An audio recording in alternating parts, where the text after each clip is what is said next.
안녕하세요, 제키입니다. 제가 이번에 혼자서 대만에 다녀오게 되었습니다. 친한 친구가 그곳에 1년간 체류하게 되어서 저를 초청했거든요. 혼자서 해외여행을 해본 지 너무 오래되어서 겁도 나고 긴장도 되었지만 대만에 다녀온 지인들이 꼭 가보라고 추천을 해서 용기를 냈어요. 그리고 저에게는 2명의 대만인 친구가 있거든요.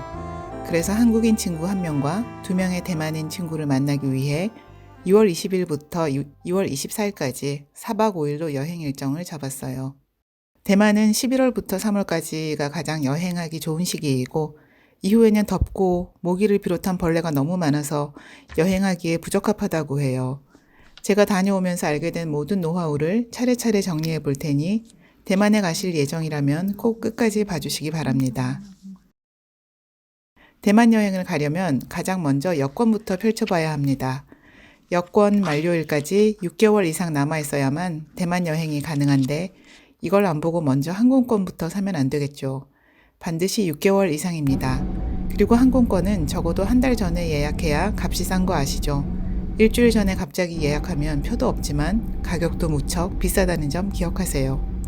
인터넷 검색을 통해 가장 저가를 제시하는 티웨이 항공을 선택했어요.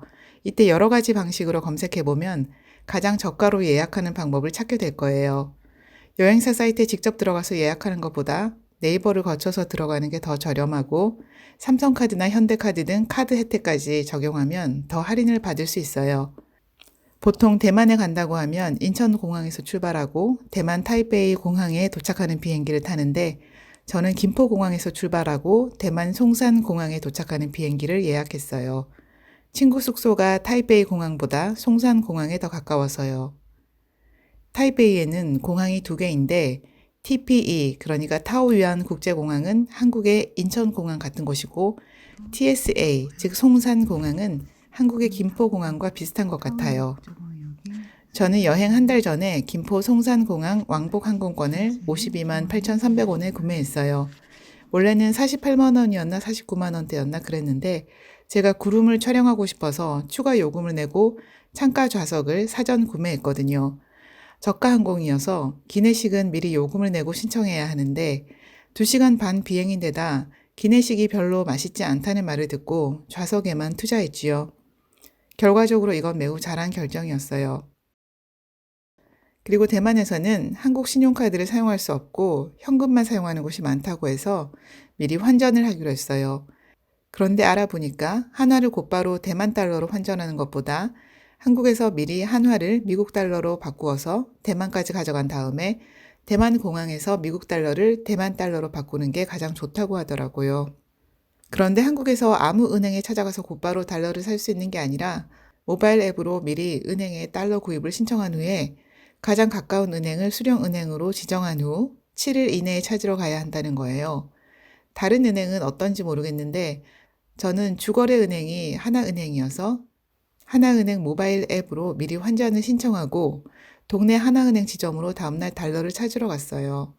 그런데 하필 그날이 금요일이어서 동네에 하나은행 지점이 터져나가려고 하더라고요. 모바일 앱을 잘 사용하지 못하는 외국인들이 잔뜩 있었고 말이 통하지 않아서 더 업무 처리가 느리더라고요. 직원이 저에게 3시간은 기다려야 제 순서가 돌아오니까 번호표를 들고 집에 가서 다른 일을 하다가 오라고 했어요. 원래 달러 수령지를 공항으로 설정할 수도 있는데 인천국제공항에는 달러 수령지가 있지만 김포공항에는 없어요. 그래서 저는 동네 은행으로 가야 했던 건데 만약 인천국제공항에서 출국하신다면 인천공항에서 달러를 받으시는 게 좋을 것 같아요. 그런데 이건 나중에 설명드리겠지만 환전 수수료 좀 아끼겠다고 힘들게 모바일 앱으로 환전 신청하고 은행 가서 기다리고 고생한 시간을 생각하면 그냥 비자카드나 마스터카드 가져가서 대만의 공항 ATM에서 현금을 한꺼번에 찾아서 사용하는 게 더 이득이 아닐까 싶더라고요. 요즘 블로그 마케팅이 너무나 많아서 무슨 은행 무슨 앱을 사용하고 무슨 은행 무슨 GLN 계좌를 만들어서 달러를 충전했다가 사용하라고 하는 게 결과적으로는 크게 이득도 안 되거나 무용지물인 경우가 많더라고요. 시간도 너무나 많이 낭비되고요. 환전 수수료 우대율 어쩌고 하는데 아껴봐야 겨우 1, 2만 원 정도밖에 안 되더라고요. 저도 여행 준비한답시고 이 블로그 저 블로그 뒤져봤는데 오히려 시간 낭비일 뿐 정확한 정보가 아닌 경우가 많더라고요. 다음은 대만에서 모바일폰을 사용하기 위한 심카드 구입에 대한 정보인데요. 블로그에는 한국에서 미리 온라인으로 심카드를 구입해서 집으로 받은 다음 대만으로 가져가서 갈아 끼우라는 식의 정보가 많아요. 그런데 이것도 너무 번거롭죠. 언어가 통하지 않을까봐 미리 한국에서 구입하는 것 같은데 대만 공항에서는 모든 글자마다 영어가 병기되어 있어서 그곳에서 심카드를 구입하는 게 어렵지 않더라고요. 그냥 대만 공항에 도착하면 출국장 바로 앞에 심카드 파는 곳이 있어요. 무슨 모바일이라고 적혀 있죠. 거기에 가서 5일 정도 사용할 거면 하나로 12,000원 정도 하는 심카드를 구입하면 충분히 쓰고도 남더라고요. 한국에서 미리 복잡하게 구입해서 가져갔는데 현지에서 작동하지 않아서 애를 먹었다는 경우도 있더라고요. 대만 현지에서 구입한 심카드니까 통하지 않을 리가 없죠.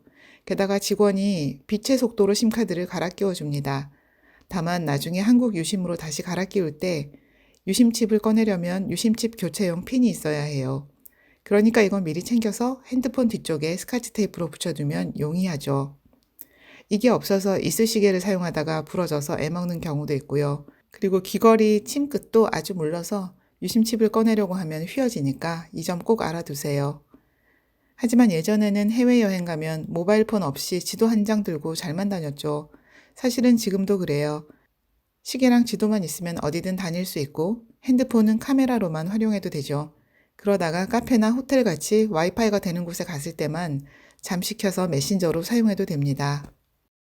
그러니까 대만 여행 전에 미리 준비해야 할 것들을 정리하자면 첫째, 여권 만료 시점까지 6개월이 남아있는지 확인하고 둘째, 비행기 티켓은 적어도 한 달 전에 예약하고 셋째, 자기가 가진 카드 중에서 해외에서 사용할 수 있는 비자나 마스터카드, 체크카드를 미리 챙겨두고 넷째, 심카드는 대만공항 도착 후 구입하되 유심칩 교체용 핀은 꼭 가져가자는 것입니다. 저는 항공사 홈페이지에 연결된 여행자 보험 상품을 보고 3만 원 가량 하는 여행자 보험에 가입했어요. 이건 필수는 아니지만 코로나 시국이니까 혹시나 타국에서 아파서 격리될 경우에 대비해서 알뜰 상품으로 가입했어요. 그리고 티켓 정보와 보험 정보는 미리 남편에게도 전달해 두었어요. 만약의 경우에 대비해서 알아두고 있으라고요. 여행 떠나기 하루 전에는 짐을 쌌지요. 여권과 항공권부터 꼭 챙기고요. 항공권은 모바일로 받아두지만 그래도 혹시 모르니까 종이로 하나 출력해서 가방에 넣어두는 게 좋아요. 여기에 환전한 돈과 해외에서 사용할 신용카드나 체크카드, 겉옷과 속옷류와 양말, 세면도구, 핸드폰 충전기와 보조 배터리, 110V로 바꿀 돼지코, 선글라스, 손목시계, 우산과 방수되는 편한 운동화, 평소에 먹는 약과 진통제 등을 챙기면 됩니다. 여기서 강조할 점은 대만은 미국처럼 110V를 쓴다는 점입니다. 우리나라는 220V를 쓰니까 대만에서 사용하려면 110V로 바꾸는 돼지코를 준비해야 하고 그곳은 또 비가 자주 오니까 우산과 방수가 되는 신발이 꼭 필요하다는 점입니다. 저는 2월 20일에 떠났는데 이 당시 대만 기온이 영상 12도에서 18도 정도 되었어요. 그런데도 습도가 워낙 높고 비가 자주 와서 으슬으슬 한기가 느껴지더라고요. 초겨울 복장이 어울리는 날씨니까 얇은 패딩을 반드시 가져가시기 바랍니다. 그리고 여행 24시간 전쯤에 모바일로 공항 체크인을 미리 하고 전자티켓을 폰에 다운받아 둘 수 있는데 이건 따로 붙일 짐, 그러니까 위탁용 수화물이 없고 기내용 수화물만 있을 경우에 그렇게 하는 겁니다. 따로 붙일 짐이 없고 이미 모바일 체크인을 했다면 공항에 도착해서 해당 항공사 체크인 카운터 앞에 줄 서서 기다릴 필요 없이 바로 출국장으로 가서 모바일 티켓에 QR코드를 찍고 들어가시면 됩니다. 하지만 기내용 캐리어 말고 따로 붙일 짐이 또 있다면 반드시 항공사 체크인 카운터 앞에 줄 서서 기다린 후 짐을 붙이고 번호표를 받고 탑승 수속을 밟으면 됩니다. 저는 이미 모바일 체크인을 해서 전자티켓을 발급받았고 여권과 간단한 소지품이 든 크로스백 말고는 기내용 캐리어 하나밖에 없었는데 그걸 그냥 들고 탈 수도 있었지만 따로 붙이기로 했어요. 왜냐하면 그 속에 친구에게 가져갈 반찬이 들어있어서 혹시나 검색대에서 걸릴까봐 위탁용 수화물로 붙이기로 했습니다. 제가 이용한 티웨이 항공은 저가 항공이긴 하지만 수화물 규정은 넉넉한 편이었어요. 기내 반입용 캐리어는 10kg까지, 위탁 수화물은 15kg까지 무료였어요. 공항에 도착해서야 알게 된 건 대만은 아프리카 돼지열병 바이러스 확산을 방지하기 위해 육류 가공품 반입이 금지되어 있다는 점이었어요. 육류가 포함된 가공품인 햄, 소세지, 라면, 통조림, 베이컨, 완자, 닭고기 등이 모두 금지되어 있었고 이 규정을 어기면 벌금을 내야 한다고 해요. 이건 위탁용 수화물에도 기내용 수화물에도 허용이 되지 않습니다. 캐리어를 붙이고 나자 옆쪽의 수화물 검사실 앞에 가서 10분 동안 기다리다가 호명이 없으면 탑승장으로 이동하라고 해요. 그래서 두근거리는 마음으로 검사실 앞에서 딱 10분 기다렸어요. 수화물 번호표를 보면서 두근두근. 여기 미리 자진해서 꺼내둔 컵라면들 보이시죠? 이렇게 김포국제공항은 지하철에서 올라왔을 경우 1층이 입국장, 즉 도착한 사람들이 나오는 곳이 있고요. 2층에서는 항공사 체크인 카운터에 가서 탑승 수속을 하고요. 수속을 마쳤으면 3층 출국장으로 올라가게 되어 있습니다. 이제 3층으로 올라가서 출국장으로 들어갑니다. 검색대를 통과해서 나가면 탑승장입니다. 보안 검색대 통과하고 다시 문이 열려서 탑승구 가는 길로 나오면 아주 조그마한 면세점들이 있습니다. 여기서 전광판에 표시된 자기 항공사의 탑승구 번호를 확인하고 그 방향으로 찾아가면 됩니다. 제가 탈 티웨이 비행기 탑승구는 38번이네요. 목적지가 한자로는 송산공항인데 대만식 발음은 숭산인가 봐요. 38번 탑승구 앞에 도착해서 창밖을 보니 아직 일러서 그런지 비행기가 안 보이네요. 탑승구 앞에는 작은 포장마차형 분식점이 있네요. 오뎅탕과 김밥 같은 걸 사 먹을 수 있어요. 아침을 먹고 왔기 때문에 패스. 대만 도착해서 친구랑 점심을 먹어야 하기 때문에 참기로 했어요. 비록 대만 시간으로 1시에 도착하면 한국 시간으로 2시여서 배가 좀 고프긴 하겠지만요. 이제 비행기가 들어와서 대기하고 있네요. 출발 30분 전 탑승이 시작되었어요. 4년 전 한국에 온 이후로 비행기를 탄 건 부산 갈 때가 전부였네요. 제가 이용한 티웨이 항공사의 비행기는 저렇게 포켓몬 캐릭터들이 그려져 있었어요.